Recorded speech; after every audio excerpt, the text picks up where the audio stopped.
Without further ado, I would like to introduce the Chief Deputy Director of the Department of Conservation, Jason Marshall. Jason. Thank you, Ed.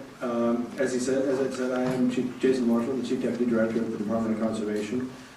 We've got a number of other folks here from the department as well. I'll go about and do introductions. To my left, excuse me, to my right, your left, is our Director, Mark Neckedham. To my left, your right, is our Oil and Gas Supervisor, Tim Custick.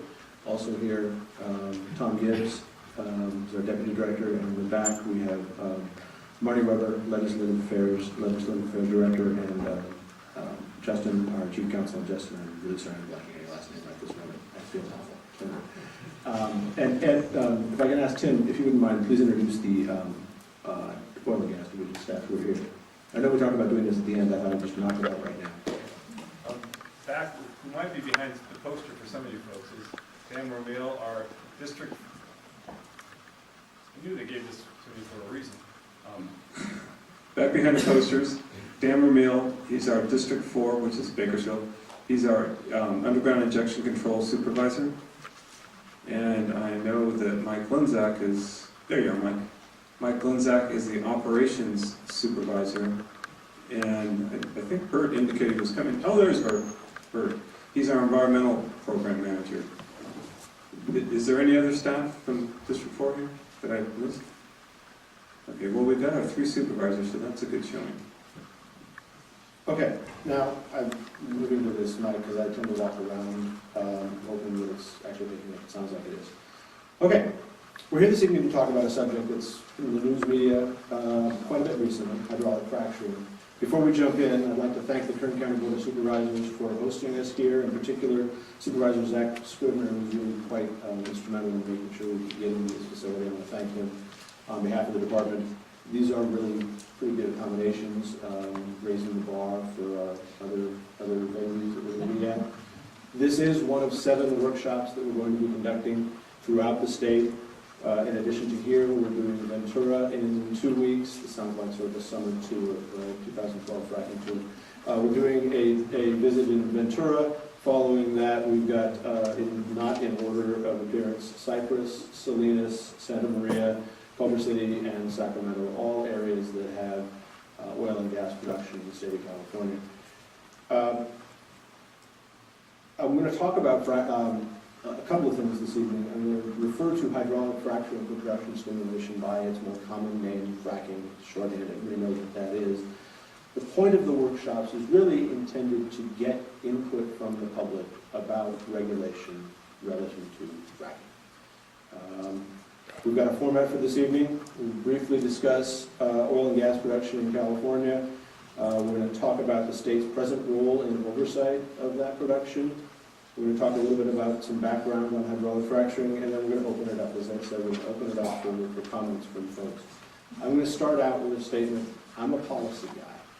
I'm not a technical guy. I wouldn't pretend to be able to tell you about all of the technical details about fracking. There are experts in this room who know a great deal more about this. My point on this discussion is to emphasize here that this is a policy discussion about the regulation of this practice. We have people here who can talk about the technical issues with regard to fracking, but my goal with my presentation is to really give that base level of understanding so that we can all have that common foundation. So, with that, as I said, please hold your comments and questions till the end, and let's jump right in. Oil has been produced in California since the 1800s, late 1800s, and the state began regulating it with the Division of Oil and Gas, then the added geothermal living, in 1915. Oil and gas deposits are generally found under surface structures such as anticlines or domes, stratigraphic traps, fault traps, things that look like that, okay? These are conventional oil and gas deposits. We're talking about dense cap rock formations. If you can't see it, I'm going to try to use this pointer. Dense cap rock formations, or that dashed line stuff that's tan. Dense cap rock formations overlaying reservoir rock, which is more porous. If you don't have a competent cap rock layer, or if you don't have or if you have the reservoir rock actually reaching to the surface, you're going to have either seeps, like you have in La Brea tar pits, or maybe offshore California. There's even some seeps here in Kern Valley. Or if you had reservoir rock and there was no cap rock, you wouldn't have the reservoir filling up. It's that cap rock that keeps the oil and the gas and the water underground where people are drilling for it. It's an important thing to know. There's also something called unconventional oil and gas, and that's really a lot of what's been getting a lot of news. Unconventional oil and gas deposits are things where you've got really, really, really tight, dense rock, but you have natural gas in it, for instance. To get it out, you have to break it, hence frack it. We have unconventional deposits in California. They just aren't the major source of production. This, conventional oil and gas production, this is predominantly what we do in California, what oil and gas operators are extracting from in California. We make these distinctions because it's going to be one of the things that we need to be aware of as we talk about regulation. Our regulation in California has to fit the situations in California. We have to be aware that there are issues of unconventional production, but our predominant means of production is from conventional formations. So, in the early days, so now you've got out of the way. In the early days of oil and gas production, you see things like gushers. So we conjure up a movie, it's not Gasland, and there will be blood. You think of towering pillars of oil.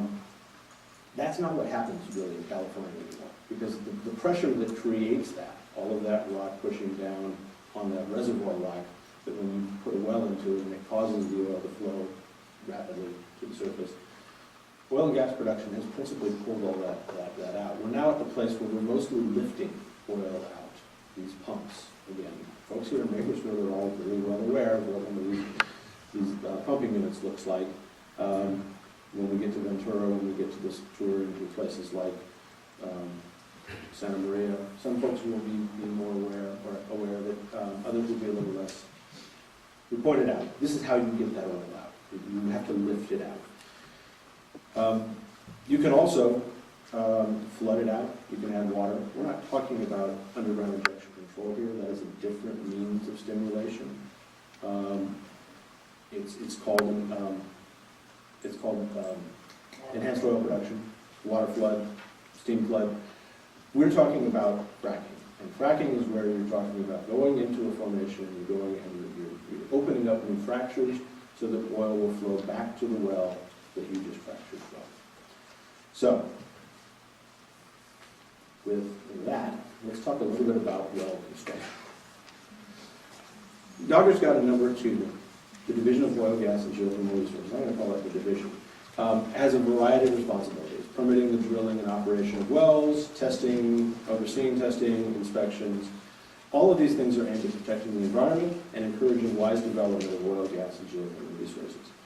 The requirements apply to all. These construction requirements apply to all wells, regardless of whether you're going to frack them or not, regardless of whether it's for oil, for gas, for geothermal. Obviously, to get at the gas or the oil, you've got to drill a well. These wells have to meet specifications. They have to have certain fundamental components. They have to have casing. There's casing, you've got metallic casing, sometimes 2 and 3 layers of casing, metal tubing. You have cement that is poured outside. I'm going to go into technically how that goes. Just you all know if you're in that field, or if you're not. Cement gets outside and surrounds and seals the casing to the rock. The idea there is to create zonal isolation so that you don't have a way for fluids to go outside the casing, but from the formation, so the reservoir rock, back up to some other layer, some other zone.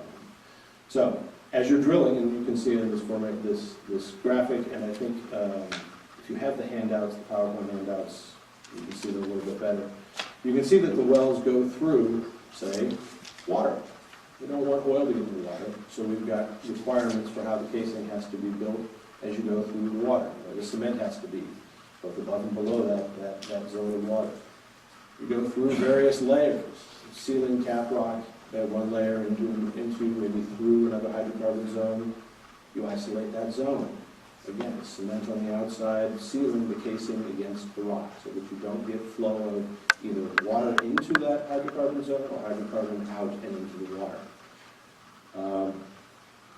The conditions, all of these conditions, are intended, again, to get at zonal isolation, to keep the water and the oil separate, to keep what you're putting down the well hole and what's coming back up the well separate from any of the zones that it's passing through, as it moves from your production zone, in this case, what's called the oil zone at the bottom, all the way back up to the surface.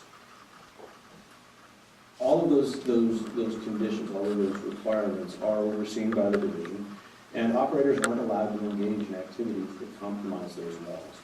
You can't break a well, you're not allowed to do that. If you break a well, you have to fix it. That's the real fundamental short form of public research is code 3000 minutes. Don't break your well. And again, the requirements for fixing it. The whole point of the well's integrity is to make sure that we keep the hydrocarbons out of the water out of the hydrocarbons, to make sure we get that production and right back up from the zone to the surface. So, with that, let's talk a little bit about fracking and how it relates to that construction. First off, hydraulic fracturing was developed in the 40s. It's a well stimulation treatment that involves injecting water, typically with some chemicals, proppants, as well, into an underground formation at high pressure. The idea is to create fractures.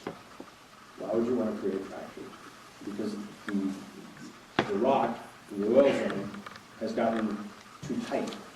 The oil won't flow back into the well anymore. So you could either A, drill a new well and try to get somewhere near that original well and try to produce from the new well, or you could fracture it and bring the fluids back to the well that you already have. It's a way to maximize production from older wells, and it can be preferred, as I said, it can be a preferred alternative to drilling another well at the surface with any of those other surface impacts. I mentioned proppants. When you make a fracture in a well at 4, 5, 7, 8,000 feet deep, you want to keep the fracture open. What you really do to inject all that water at high pressure and then let the fracture collapse. An important distinction here while I'm on that subject. When you talk about doing fracking in California, fracking tends to be a short-term practice. We've got plenty of experts here, but relative to other areas where you need to fracture a formation because it is so tight, and you're fracturing in stages so that you can get the entire thing to produce. Here you're talking about a relatively short period of time, days, and lower volumes of water. If you look at, we'll get to a second frac focus, you'll see the volumes of water that are used there in the hundreds of thousands of gallons. I know that sounds like a lot until you think about millions of gallons of water being used in other types of formations. Very, very different type of operation. But when the injection is done and the proppants are inserted, then the well can then flow back, and those fracturing fluids can flow back into the well and back up, followed by the oil, mixed with the oil. They are all separated out at surface. We can go into how we deal with management of Class 2 fluids. Someone wants to ask questions about that, but they are managed at the surface with the Class 2 fluids being handled by Division of Oil and Gas under the authority that we have for underground injection control. So, when you're fracturing a well, the thing that you want to make sure you do, and I'm really going to try to use this pointer to see if it can make it work. The thing that you want, right there, the thing you want to do is take that reservoir rock, and what's called that oil zone in this slide. You want to break that rock. You don't want to break that rock above it, the ceiling cap rock. Remember I mentioned that the one on top is more dense than the one below, and that's why it's capping, it's keeping the oil there. The frac pressure that you want to use would be enough to break the oil zone, but not enough to break the cap rock. It's important.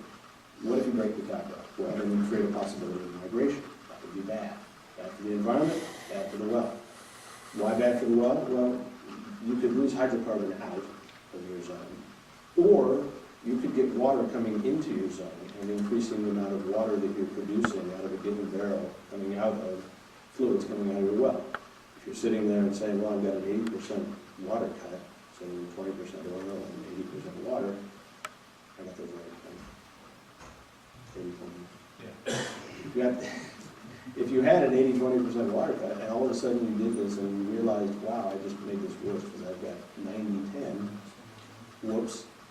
Now every barrel of fluid you're bringing up is only 10% oil, not 20% oil. You have to bring more to get the same return. So you don't want to break your well. No producer wants to take a chance on doing that. Most of the concerns we've heard about fracking have to do with the potential for fluid used in hydraulic fracturing, migrating and mixing with underground sources of drinking water. I didn't say it enough times when I talked about the well construction standards. The point of the well construction standards is to make sure that you don't have the mixing of the fluids that are in the production zone into any of the other zones, whether they're water or hydrocarbon. That is the entire point of the regulations that DOGGR presently oversees. Let's take a look. One more slide forward then. This is, at that distance it may be difficult, but hey, that sort of helps make the point as well. The distance that we're talking about in terms of separation, you're talking about oil and gas production that's occurring in thousands of feet, 2 to 10, commonly much deeper than 2, down to the 10,000 foot level. The waters that we're talking about, the base of fresh water, the underground sources of drinking water, 2 different standards of water. You wouldn't drink underground sources of drinking water, it's too salty. But those 2 zones are usually sitting up in the 20 to 500 to 1,500 foot level. So there's a fair amount of separation here to begin with. And as I mentioned at the beginning, cap rock. It's that geologic structure that we see here in California that traps that oil that we're trying to get.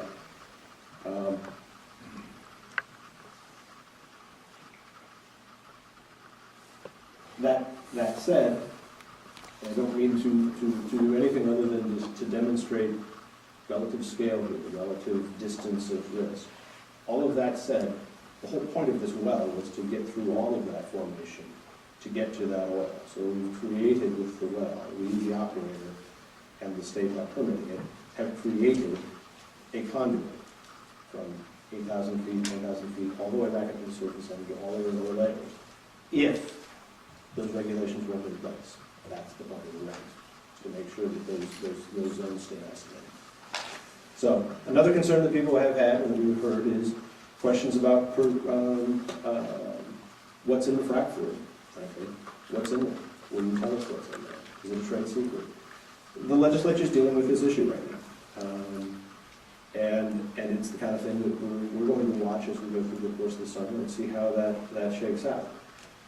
We understand the root of the concern to be the protection of public health from contaminated water, whatever's in that frac fluid.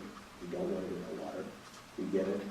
I'll go back to the slide about the whole point of the well construction. This is very important, well construction.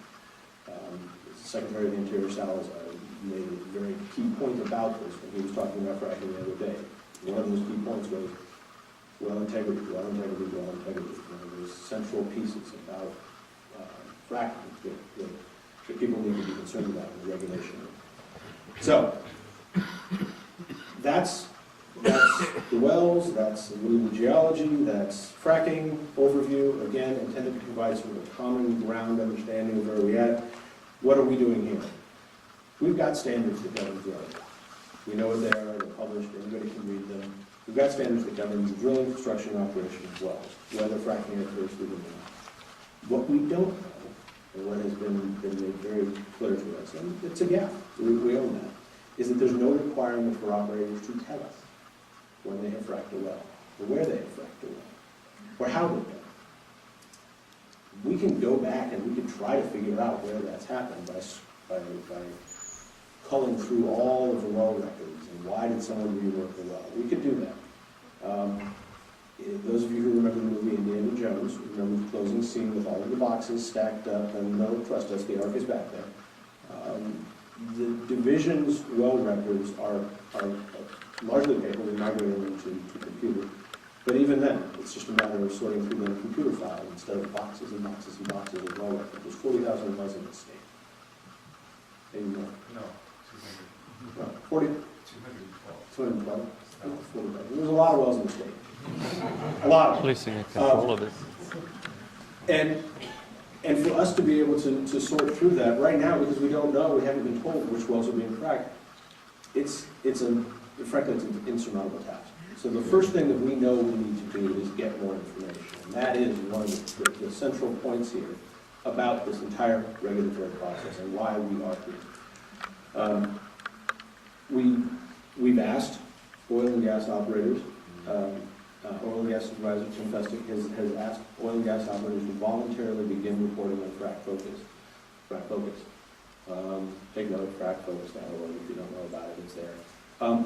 Hundreds of California wells are now on frac focus. This next slide is not intended for you to be able to read it. I know you can't. In your slides, you ought to be able to read it. If you go to fracfocus.org, you can really read it. And what it tells you is which wells, fracked, where, how deep, all of these details. We've asked operators to voluntarily do that. This is the kind of reporting that we think we need to make sure that the public gets. There's reporting that the division needs to get as well. So, a number of factors bring us to this conclusion that we need to have a more specific approach with regard to the regulation of fracking. First, it's the public concern. It's Wednesday night, and I'm going to go on about 75 to 100 people in this room who are interested in a Wednesday night about fracking. There's public concern about this practice. I know there are people who have traveled here more than 100 miles to listen to discussion about fracking. There's plenty of public concern. It's a concern that seems to arise from the absence of good information about the when, the where, and the how the fracking is happening. From where we sit as a department, we think that a regulatory structure that provides information, the structure of reporting and adherence to standards is the kind of thing that we need to make sure that we are responding to public concern. Second, we understand that the oil and gas industry, frankly, needs some clear guidance on what are the rules of the road. That's a reasonable request. So regulations are the way that you convey what those clear rules of the road are. Lastly, the governor and the legislature, let's not lose sight of the fact that our boss, the governor, has made it very clear that there's a need for regulations specific to hydraulic fracking. We're considering requirements in the following areas. I'm going to list a few of these, but I don't want anybody to think that this is an exclusive list. The point is to get public input. So, general areas that we are thinking in terms of regulation, definitions of terms, we've got to be clear what we mean when we mean fracking. Well construction details, how wells need to be constructed in terms of if you're going to frack them, consistency with those standards, locations, integrity tests. Have they been done? Do you know that the well is capable of withstanding the pressures that you're going to subject it to? Even down there at that depth, can you go back a couple of slides down? One more. Even down there at that depth, below that thing called a packer, that's where the pressure is. It's not all the way from downstream. The pressure's down there at the bottom. Can the well stand that pressure? Because you want the thing outside the well to be what breaks, not the well itself. You can go ahead and jump back forward again. We need to get information about frac shooting details, like how was the frac job modeled? How far do you think it was going to go? Did it go there? The depth, fluid content, fluid management after the fact. What's going on with these fluids? And then lastly, reporting requirements. I mentioned frac focus, the reporting to the division. These are the kinds of things that we're looking at right now, and looking at getting input from the public about what kinds of details ought we be putting into these regulations and these requirements. Again, I can't emphasize enough that the whole point of this workshop is to hear your ideas about this. I'm done yapping. I'd like to invite anyone to come forward and talk. We've got a microphone over there. Ed's going to take over here in a second. Comments appreciated, questions if you'd like. And the comment card process, there are comment cards in the back. One of the things on the comment card, just so we're clear, there's a place where you can put your email address. This is a process that's going to take us several months. If you look at the calendar, you see that we're having a meeting this week, and then 2 weeks in Ventura, and 2 weeks out. The last one's scheduled for sometime towards the end of July. If you want to keep track of this, if you want to receive future notices as we move forward with the rulemaking process, I didn't really even get into that, bear with me. The rulemaking process is something that we will start after we get all of these workshop ideas and information. Parallel to this, we're looking at studies of other states, what are they doing with regard to fracking, what are some of the issues that we need to be aware of. This is literature review type thing, data collection. But parallel to that, we're doing these workshops. So when we finish all of that, we're going to end up starting the regulatory process. And according to the rules of the road, our rules of the road for drafting regulations, we have to draft the reg and prepare a bunch of documentation and then send it back out. So if you're interested in knowing how that process is going to go, give us your email, because we'll put you on the distribution list. And then when we release the regulations, you'll be aware of it. And then when we open the public comment period, you'll be aware of it. And you can actually provide comments then as well. Another way of saying, today, you can give us your thoughts, and tomorrow, you can give us your thoughts. We're soliciting input multiple times. So, again, I'm going to be done yapping. I'm going to turn it over to you guys. Ed, if you wouldn't mind, come on up. And thank you. Thank you, Jason. So we'll now begin our comment period. If you have some things you'd like to share with us, please do. Microphone over here. We're looking at 2 minutes for comments per person, and if you just line up one behind the next, it should go just fantastic. So I'll also have a wireless microphone if some folks have a little bit of trouble getting over to this microphone. Just catch my attention. I'll give the microphone to you. We want to make sure everybody has a chance to get their input. Thank you. Just going to add one thing. You guys did an excellent job so far, but there's just one small point. If you don't want to write on those pink cards back there, there is an email address that is it on the pink card? Okay. You can actually email your comments to us also. So that's another option. Exactly. If you want to take one of the slips home, it has the email address on it. The email address is also, I believe, under the handouts. It's comments@conservation.ca.gov.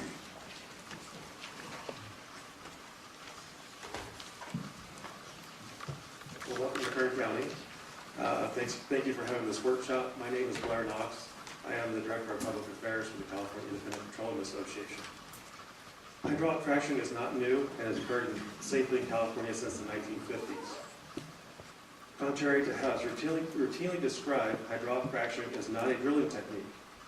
Hydraulic fracturing is a type of completion technique used to stimulate the reservoir after a well has already been drilled. While it may take a drilling rig 2 to 3 weeks to drill a well, the hydraulic fracturing process usually takes 1 or 2 days. The vast majority of wells in California are not hydraulically fracked because geologic zones that have historically been targeted and explored are highly permeable and capable of yielding oil and gas without hydraulic fracturing stimulation.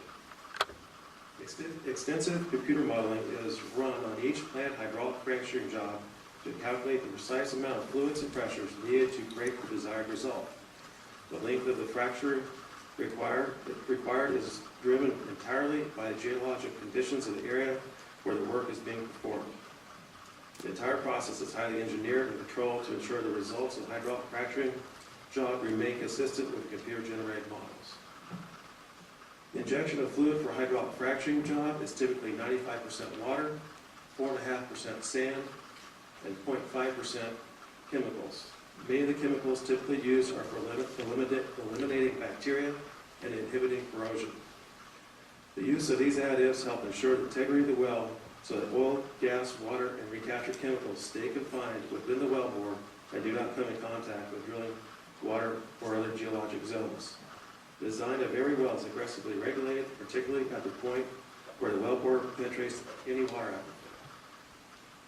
The use of hydraulic fracturing in California could increase in the future as industry begins to explore the Monterey Shale and other similar formations, which are estimated to hold as much as 15 billion barrels, according to the Federal Energy Information Agency. Just a few more seconds, please. I'll skip ahead. SIPA supports legislation requiring disclosure of when and where hydraulic fracturing occurs, a list of chemicals injected, and the volumes of water used, consistent with the same approach taken with other states. Furthermore, several California companies have already begun to voluntarily report when and where fracking is occurring in California. Thank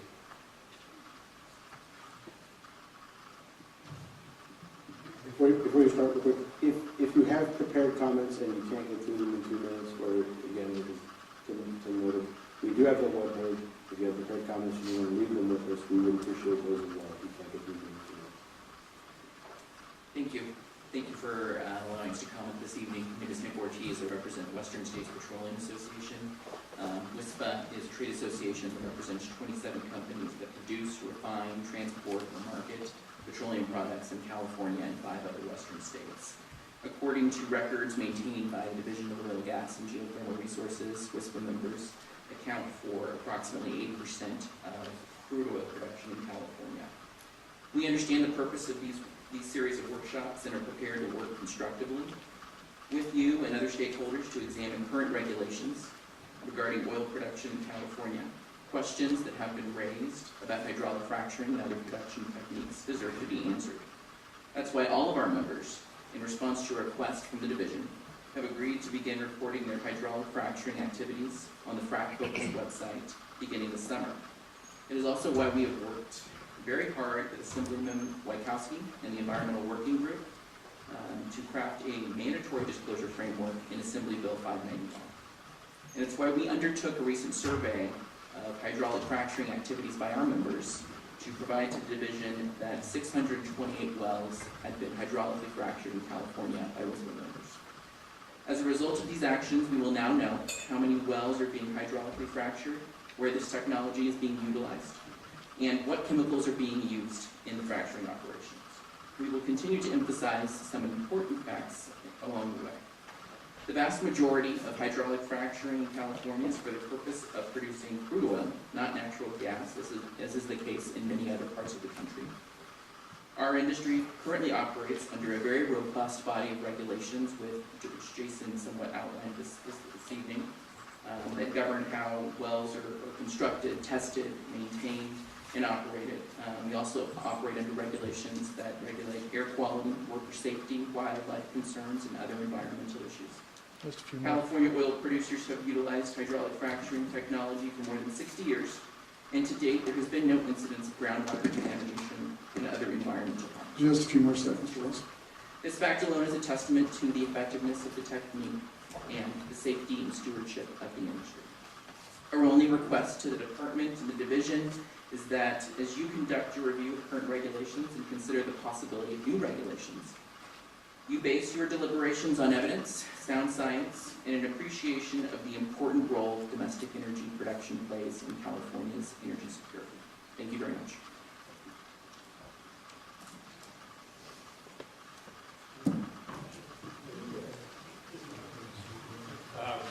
Thank you for the opportunity. Jason, first off, great presentation from a layman's perspective. You explained that quite well. I'm Trent Rosenleib with Berry Petroleum.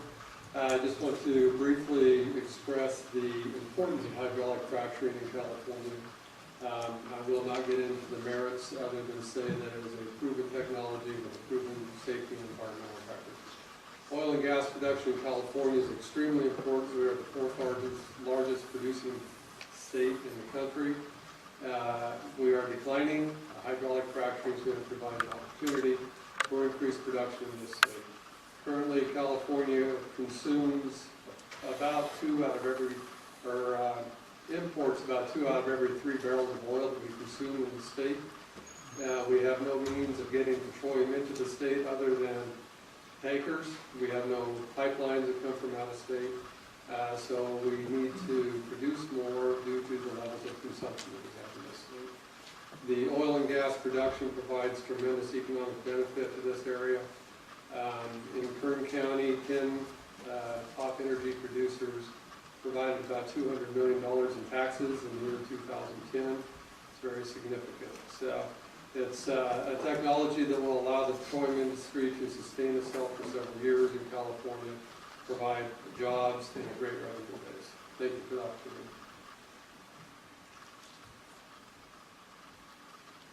Fred Holmes at the Holmes Western Oil Corporation. I just want to talk about, I started this business when I was 13 years old, and I was on the rigs, and we weren't the frack company, but myself and the people that worked with us on the rigs, we were the #1 exposed to this frack fluid. And I've been covered head to toe in the thing for years with the fluids, and of course we've got health and environmental safety and such as that. And these fluids are not hazardous. I mean, outside of not be able to speak well and spell well, I'm in pretty good shape. But I've been exposed to this frac fluid all my life. And, you know, it's not hazardous. And a couple other points I want to make.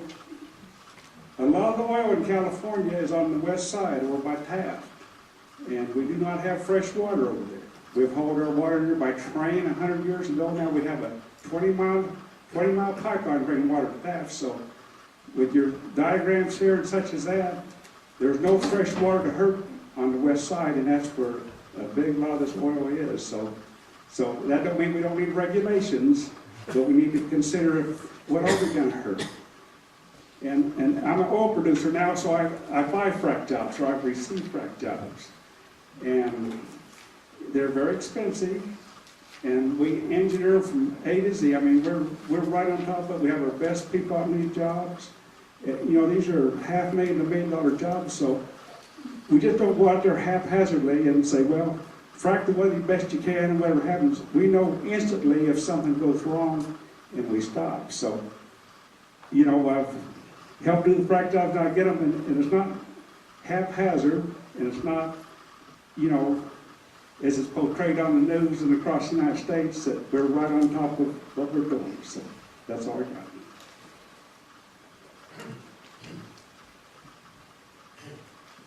Good evening, I'm Arthur Unger. I'm with the local Sierra Club. There's lots of us, and these are not Sierra Club's definitive remarks, far from it. The people who don't volunteer to disclose are the ones who I think are most likely to present hazards when they frack. And so we're interested in Assembly Bill 591, which discloses where and when oil and gas wells are fracked and how much water is used. Around here, even 100,000 gallons of water is a lot. We only get 6 inches of rain. We must also require disclosure, 591 or whatever bill they finally get to, must also require disclosure of which chemicals are used, what amounts, and what combinations of the various chemicals may produce in the way of unhealthful effects on our cropland, on our people. I wonder if the fracking is going to stick to the west side, which should have never been farmed in the first place, because there's all that salt and selenium in the soil. I wonder if any of our prime farmland is going to be fracked, and if so, what might be dumped on that land. It seems to me that fracking is very safe. You just showed the beautiful wells. Why is it that the people in Pennsylvania get such a kick out of lighting up their water faucets? John Cox in the Bakersfield, Californian, wrote a long story about fracking, and he wondered if loud sustained noises that somebody heard near an oil field had anything to do with fracking. He mentioned a cluster of 12 wells in the Wasco Shafter area that used close to 5 acre-feet of water. Just a few seconds, please, left. And we'll have more questions on the email, but I'd appreciate if you tackle some of those.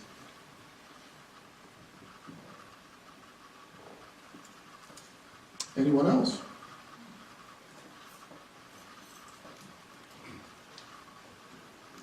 I'm going to be speaking of a private citizen who has worked in the oil industry for 30 years and I like to professional job.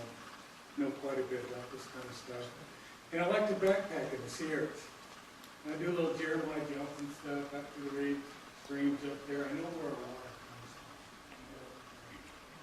from. I like to fly fish up there, really enjoy it. What I'd like to say kind of piggybacks a little bit on what Craig said.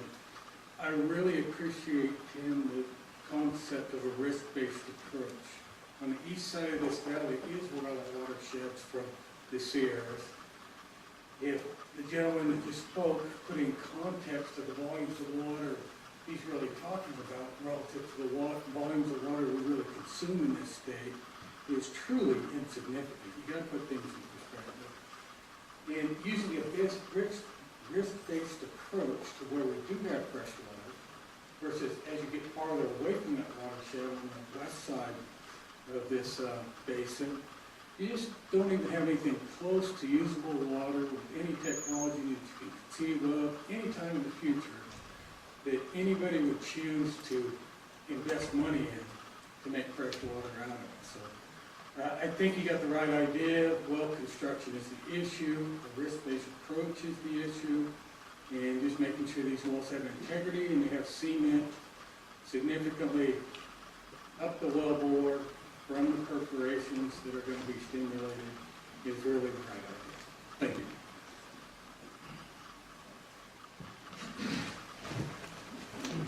I'm Tom Gelinardo, recently retired from the Division of Oil and Gas. At that time, I was a new well permitting engineer.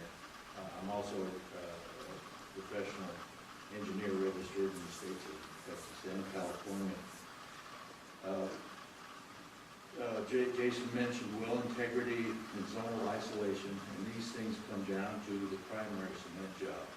I think some small adjustments in our requirements of primary cementing will solve not only any problems with hydraulic fracturing, but a lot of the division's other problems. As this gentleman spoke or alluded to, spoke about, the engineering that goes into these fracturing jobs is intense and very scientific and very complete. The probabilities of fracking out of the zone are not very high. The probabilities of a leaking well are also very low, but significantly higher than fracking out of the zone. So some small adjustments, many things just that we've known about for years and years, addressed in the cementing monograph written by the SPE, such things as requiring movement of the pipe, reciprocating, rotating, removing mill varnish, use of centralizers, mud spacers, and those things will greatly increase the chances of a good primary cement job, and that will solve nearly all the problems with fracturing. And again, some of the other problems that the division faces. Thank you.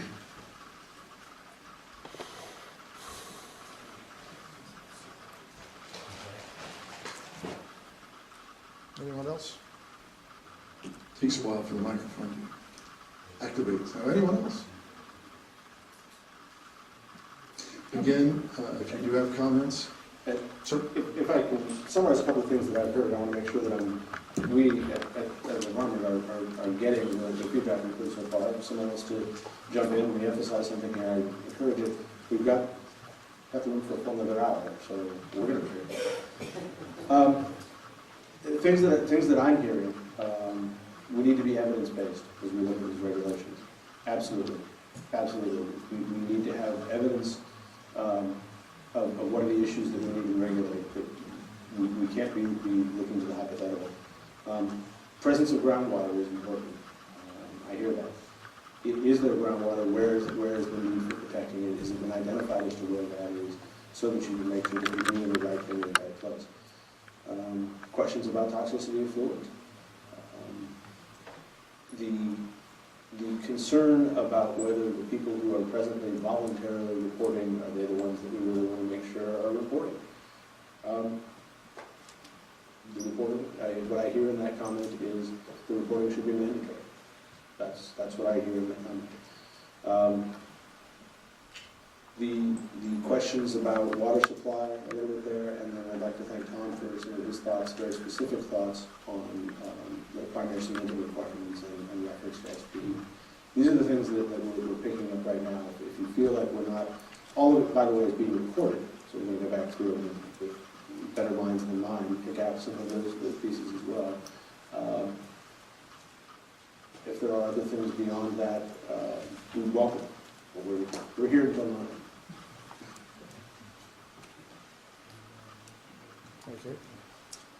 Perhaps that's spurred some other thoughts. Anyone want to make any more additional comments?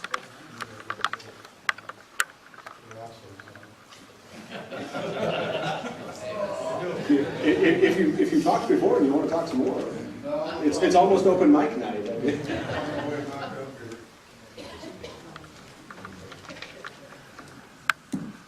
Welcome to Bakersfield. My name's Les Clark. I'm with Independent Oil Producers Agency. I can't let Elizabeth and Sipper take the highlights for me. This is my hometown a little bit, so just kidding with them. But just figure on that we'll be there to work with you all through this process. But you know what my thought process is, that if it's not broke, don't be messing with it too much. That's just basically where I'm going to come from. I got a call from an old-time geologist today. I think he's around 90 years old. He couldn't make it over here because he's afraid he'd break his hip. So he sent me over instead. I think I might break my hip. I don't know. But he wanted me to tell you all that he's been doing this since the 50s. In fact, the first one he got involved with was back in Illinois. And of course, he's moved out here. He lives over on the west side now. And he wanted me to relay that he's never seen the problem. He's a geologist. And again, his concern was maybe this overkill type situation. Again, I'm going to sign up back here, the pink one. Usually I don't like pink slips because I know what that means, but I'll go ahead and sign up, okay? But again, we're here to help you too and work through the process. Cooperative environmental management is one issue that I've always tried to work with everybody. But again, let's just make sure that we go through the process in the right way and the due process. So that's my 2 cents, and I'll be tagging along through this whole, who knows, I might even be there till last year in July. Thank you very much. Midterms in 2 weeks.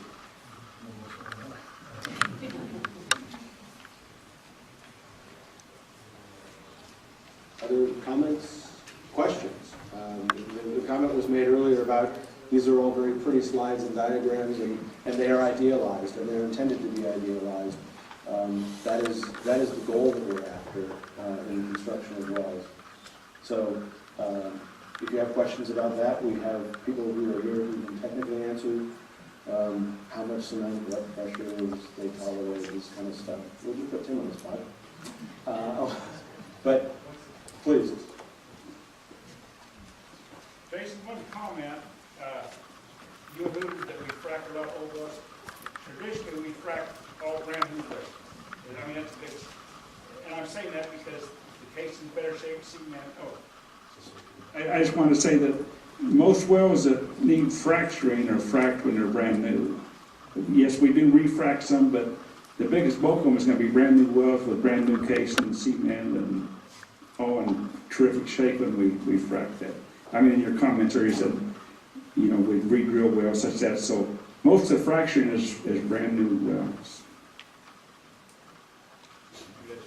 Thank you. It's to understand. We need to have a good understanding of the industry practice on this particular practice for production stimulation. We can't ignore the possibility of say, if someone wants to frack an old well, we want to make sure the regulation covers the scenario so that the well is constructed properly and it's going to be a sand well.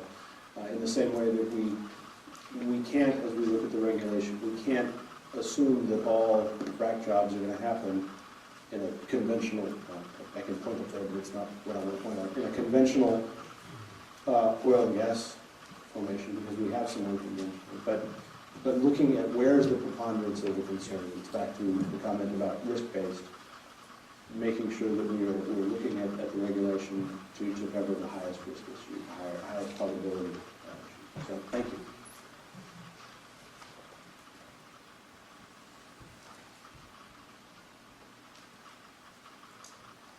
I need the exercise, so if you'd like a microphone, do that. It's true, yes.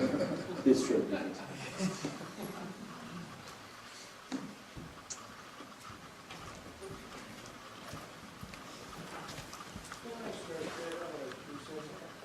My name is David Campbell. I'm here with myself.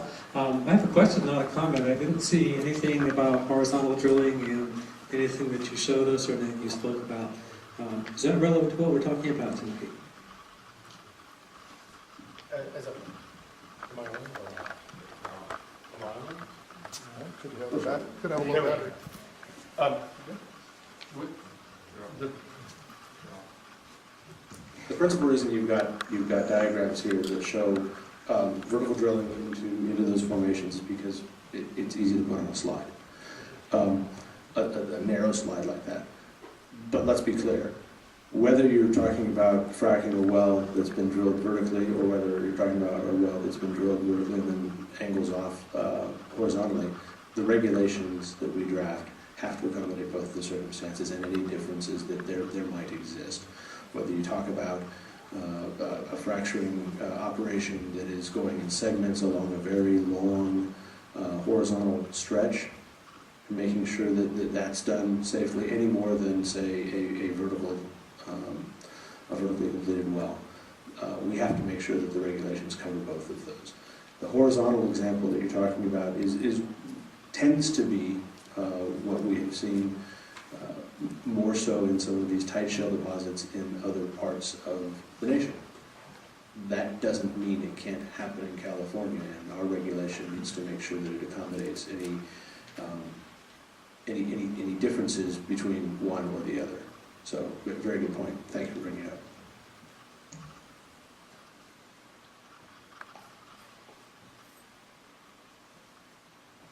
Yes, ma'am, just a get minute. to walk. I do.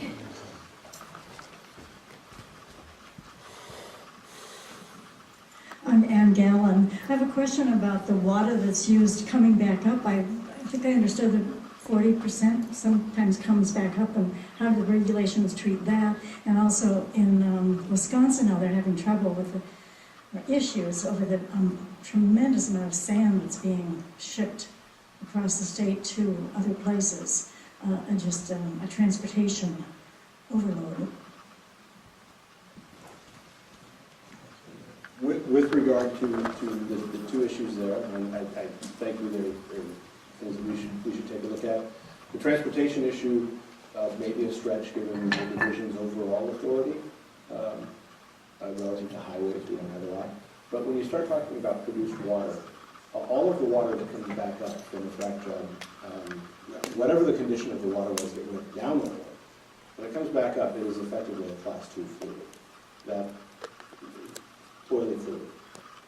And there are rules for how it is that you have to take care of that fluid. And there's a body of regulation, which we didn't get into in this presentation, but we may need to for future discussions, a body of regulation that is overseen actually by the Division of Oil and Gas that relates to the disposal of those Class 2 fluids. Now, they're often used for, say, injection projects. We talked about, mentioned in sidebar, enhanced oil recovery.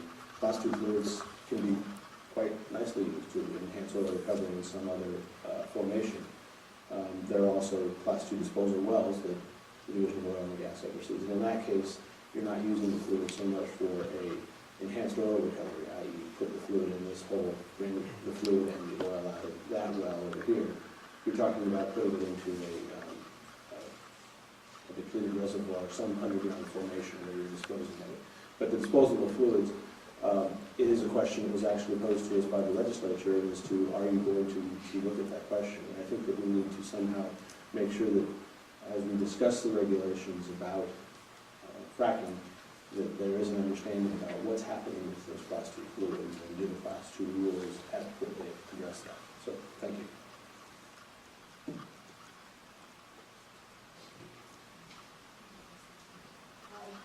I'm not representing anyone, but I am an oil and gas lawyer. I'm not tall enough, apparently. You talked about definitions. I think I'm okay. I got a big voice. I'm a lawyer. You talked about definitions as being one of the things that we needed to have in this. And the hydraulically fractured well, an actual frac job, is that a definition that you're going to be separating out from just anything that's being injected into the ground that's creating a fracture of the well that's above frac grading?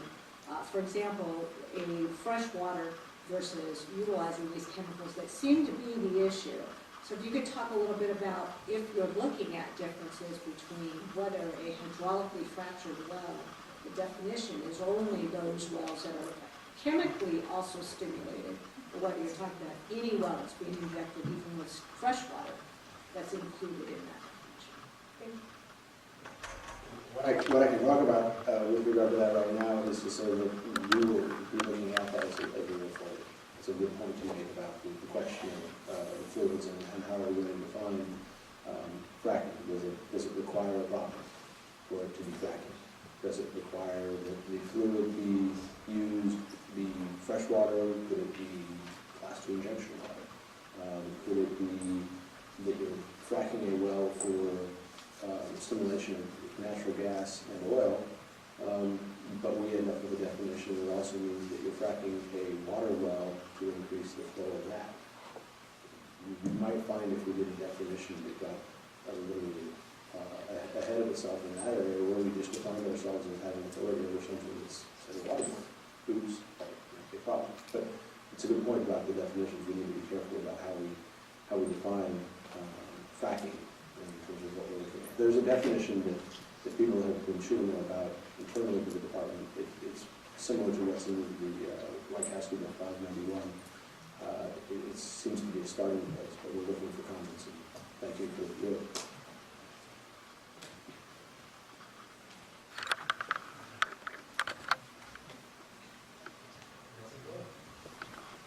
The road again.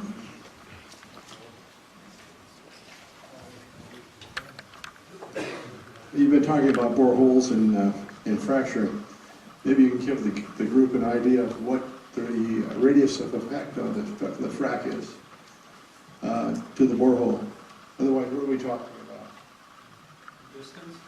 I'm going to turn that over to Tim. Okay. Again, the division, currently you don't have to report fracking to the division, so the information we have is fairly limited, but in discussions with operators that are conducting fracturing of wells, generally they're designed in orders of possibly hundreds of feet, and sometimes they don't even reach that level. They might design it for 150 feet, and then they find out that perhaps only 70 feet or 80 feet. So we're talking hundreds of feet at most. We're not talking great distances. On a radius basis. Well, they try to directionally frack generally. You want to get the best performance out of the reservoir, so usually there's a preferred direction to frack. So it wouldn't necessarily be 360 degrees. It might be 90 or maybe two different directions, perhaps. Because I agree with Mr. Holmes on the west side. Anyone who's worked the west side for a while, I'm a geologist, there are no fresh water.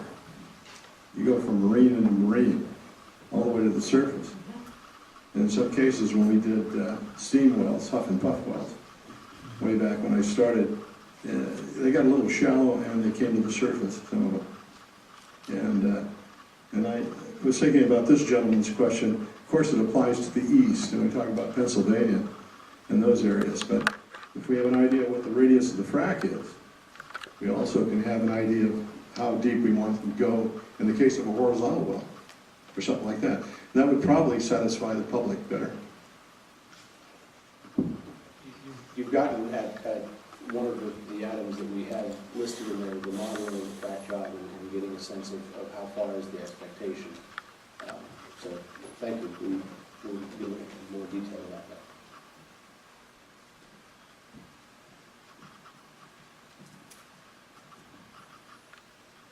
Jason had been suggested by one of the folks in the audience that if any folks who are not with an industry background or a layman, if you will, if they had any questions. So that's something that one of our audience members offered up, if anyone had any comments, thoughts. Anyone at all?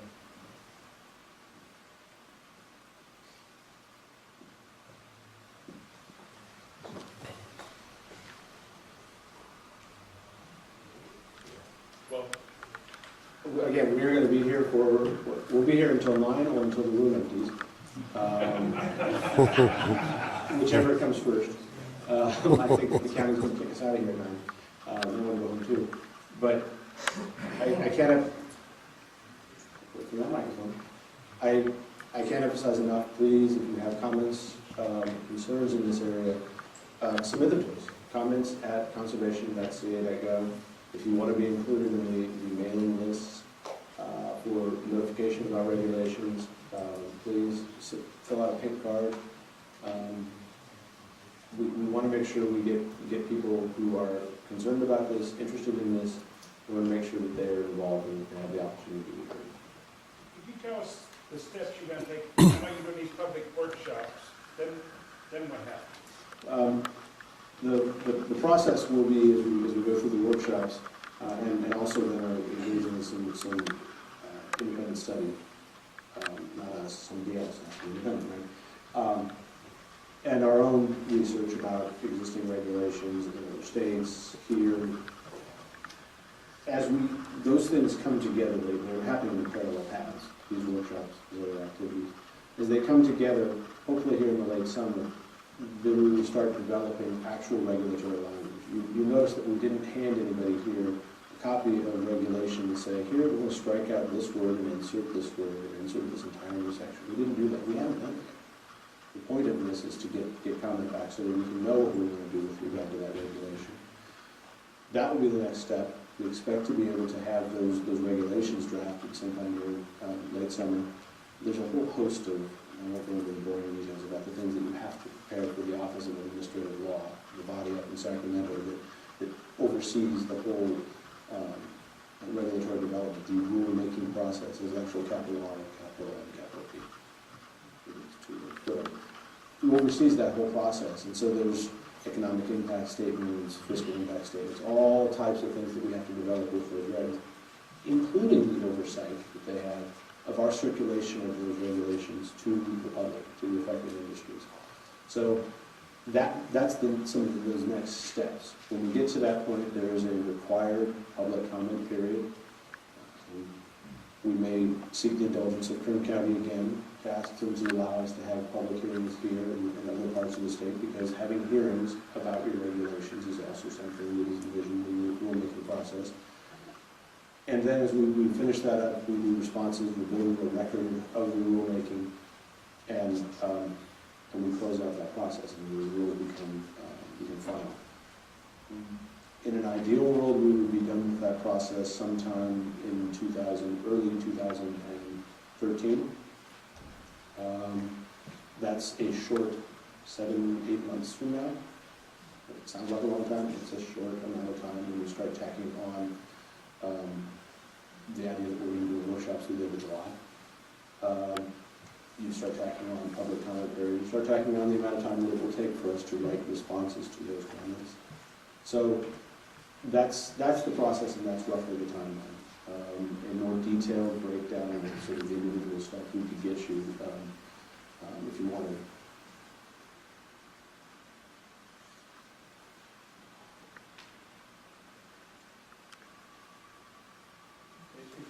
Your study's going to shake out. This is kind of a perceived problem now. How do you keep this from getting too much regulation on it when it's not? It's a good question. Evidence-based. We need to be evidence-based.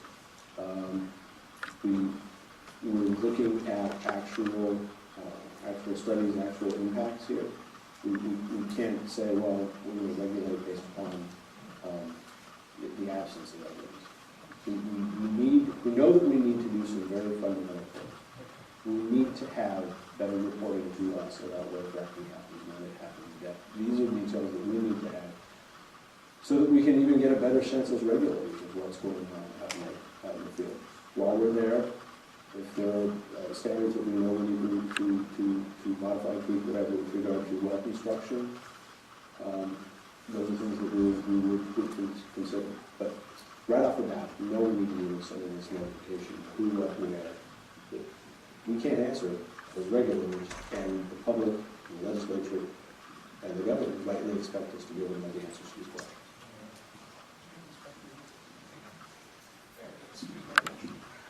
You mentioned that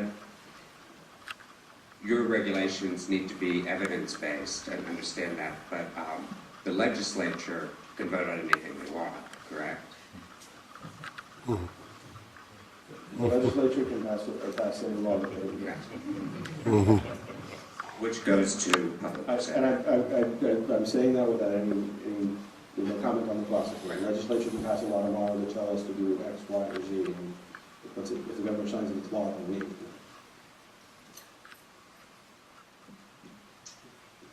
What evidence do we have that this regulation is needed? What public water system in the state? I spent 8 years as a California registered environmental specialist overseeing public water systems. I have got my ear to the ground and to the air, and I'm unaware of any public water system that has been compromised. To be clear, what we're talking about is a very baseline piece is us to be able to know as regulators where is the practice happening. One of the problems that we run into is the question of, well, do you have any evidence that there's any damage? No. Do you have any evidence that there is a leak? No. Well, how can you say that there's no damage? If you can't answer the question which wells have been fracked, how can you tell us that there hasn't been any damage from the fracking that happened? It does get to be a little bit circular, I realize it sounds like that. But what we're talking about at the very beginning is having the division, the regulator of oil and gas production in the state of California, having that regulator have the knowledge about where's the fracking happening, and then being able to evaluate whether there is any harm happening from it. That's real fundamental. And there's no question in anybody's mind in this department or the legislature or the governor's office that we need to have that information. But federal and state regs say that water systems have to be tested on a quarterly basis and reported to the public. So basically, we're hoping to do something. I'm not sure what. What this would allow us to do is to be able to actually compare, as regulators, be able to compare where these water systems have been tested, be able to compare, were wells fracked in that area? Was there then an effect on the water system? We can't answer that question today with the information that we have. And that is, as a regulatory agency, that's a gap.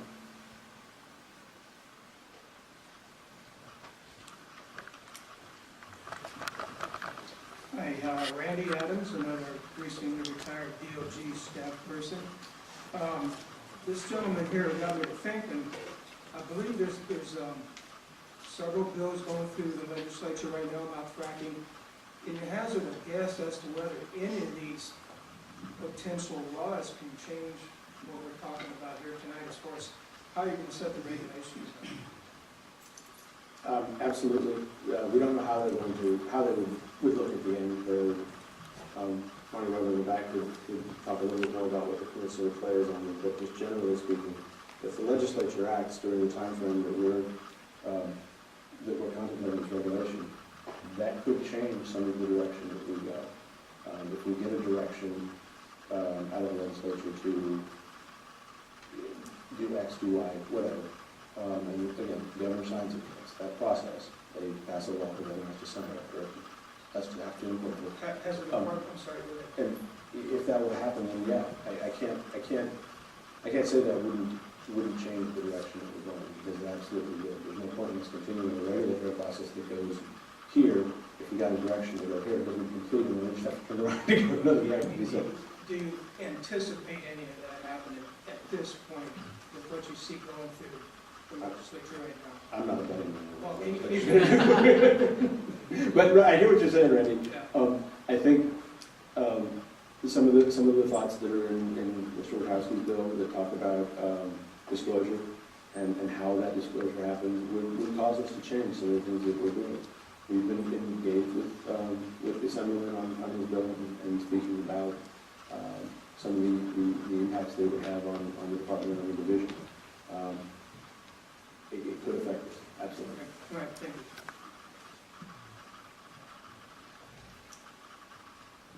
Marty, you want to add anything to that? I just wanted to mention that last week the department was in front of both the Senate and the Assembly to discuss our budget.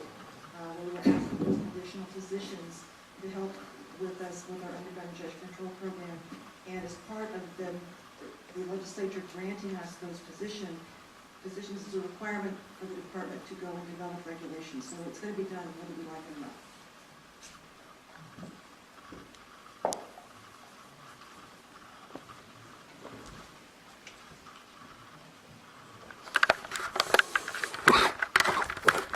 There's a quiet moment. Just the place in it? Just gotta fill the time here. In addition, I wanted to thank you all because you are our guinea pigs. This is the first workshop, we're doing 7, so we have 6 more to do. So in addition to comments about fracking, if you have some comments or suggestions about what we should do differently in our next 6 workshops, feel free to let us know. You can email, you can comment, or if we did something really wrong, I guess you can just tell us now, embarrass us all. But we'd appreciate your feedback on just the logistics and the format. I don't think we're going to do much better in this room, though. This is pretty nice. So. I'd second that. Anything that you have as a suggestion for how to run this better, differently, let us know. I think the question that's on a lot of people's minds in here is probably the one that hasn't been asked. Yeah, we can see the need for regulation. But do you think there's any chance that regulation is going to morph into veto power over whether we can crack or not? Again, we're going to be evidence-based about this. You talk about vetoing something. You're talking about saying there's not a way you can do this safely. And that's a fundamental question. If fracking can be done safely, and there's a lot of history that suggests it, then evidence-based regulation would make sure that there's no question in the public and the legislature's mind that we've got to handle this.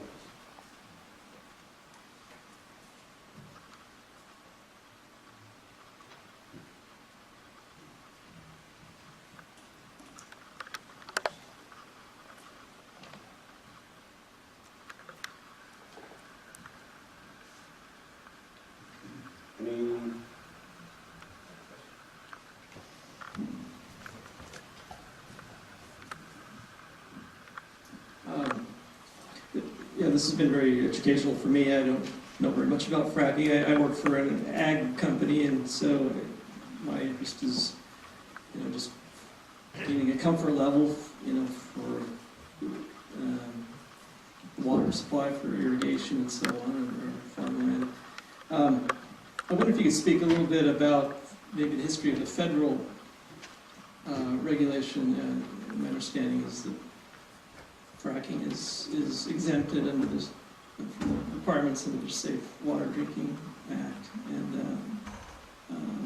Drinking Water Act, and how that came about, or if that was based on studies, science, or political or economic expediency, and also the other thought I had, just as this goes forward, the reporting requirements, it seems, would help the oil industry and provide further evidence, that there is nothing to worry about if there isn't anything. I mean, in the ag industry, I know excess regulation is very annoying, and so, but more information can always help the cause. I can't really comment much on federal regulation. I don't know a lot about it. I would open it up to anybody with the department who knows who wants to speak on it. I know the federal EPA is talking about doing their own study with regards to fracking. What we are looking at is how does it relate to fracking in California, and the preponderance of the types of operations that are going on here. But if you think that this would be something that would be useful to future conversations, what's the federal government's role? How are they dealing with the issue? We would certainly figure out whether that's something to put into the other workshops. If it's a gap, if it's a question we can't answer today, tell me if there might be a question in one of the subsequent 6 workshops, and so we'll take a look at that.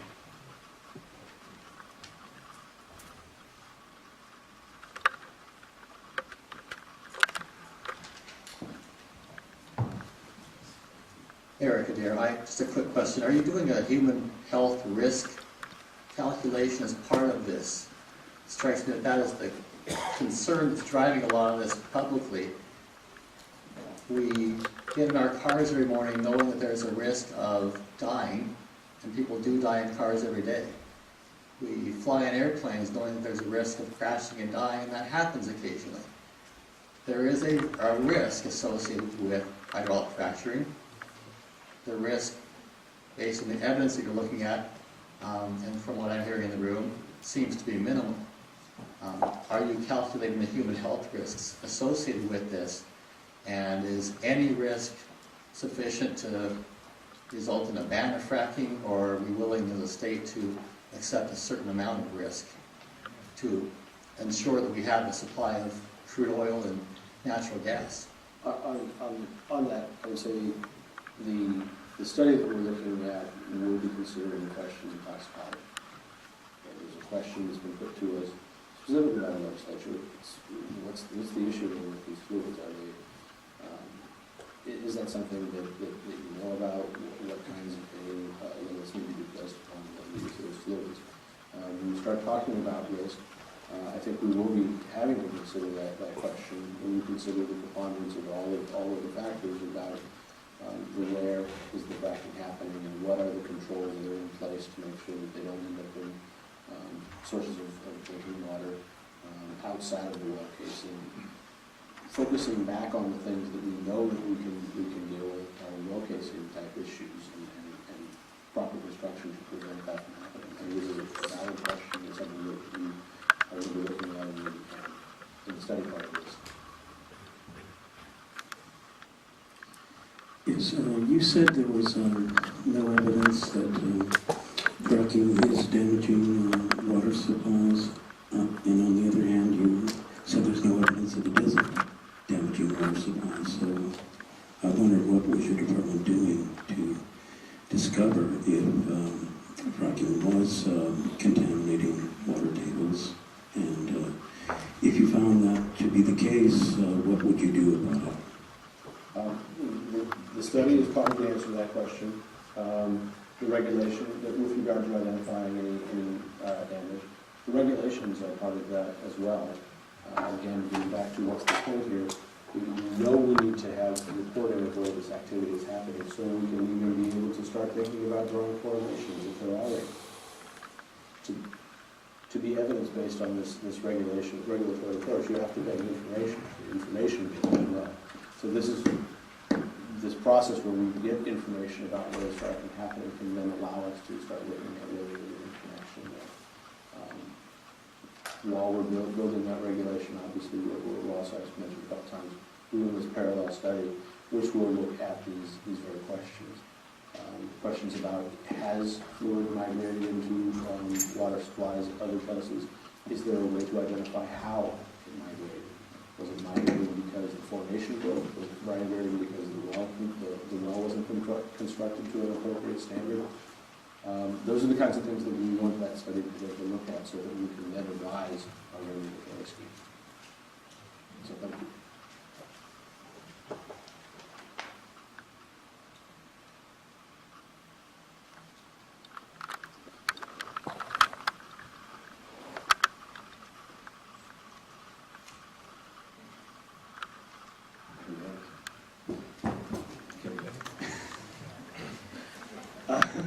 It's essentially that, yes. Seriously, if there are questions, if there are comments, please, we are here.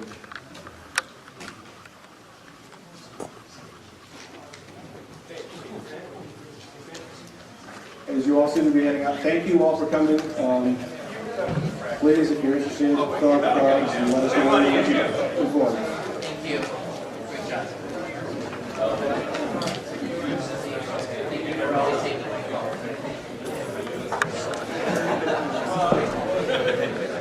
Portugal.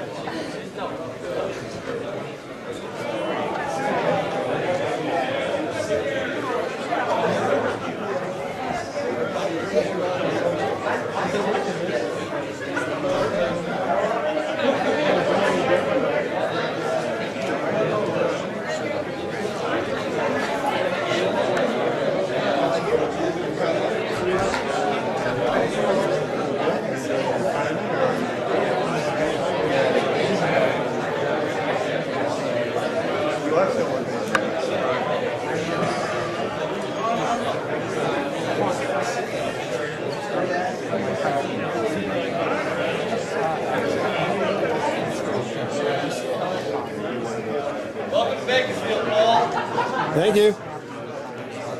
Oh, okay. No, I understand. I was having trouble separating work from home. And so I have, like I said, I got 3 clients. And who's going to fund it? And I'm trying to understand this. Yes, yes.